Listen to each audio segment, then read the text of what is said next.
Hello guys, ito naman po kami sa video.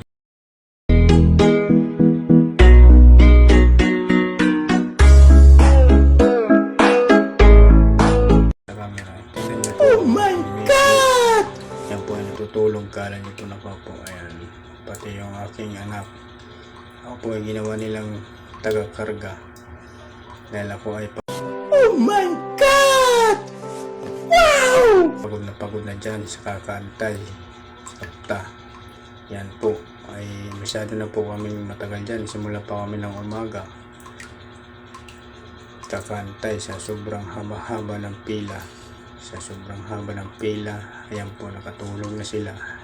Kung makikita nyo, ayan po ay mahaba masyado ang pila sa ukta. Ako'y pagod na ho dyan. Hindi ko na matiis.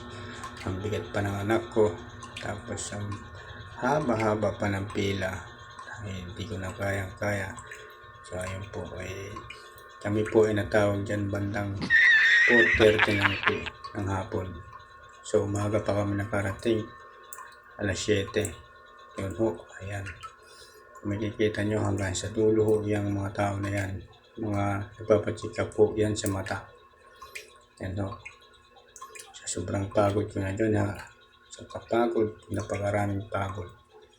Pero natiis ko lang yan dahil sakit-sakitin. So yan. Makikita nyo mga tao dyan. Masyadong napakarami.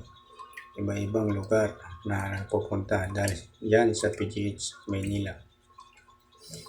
So yan lang. Oh my God! Dahil sa sobrang pagod. So yan guys. Makikita nyo po yan. Misis ko.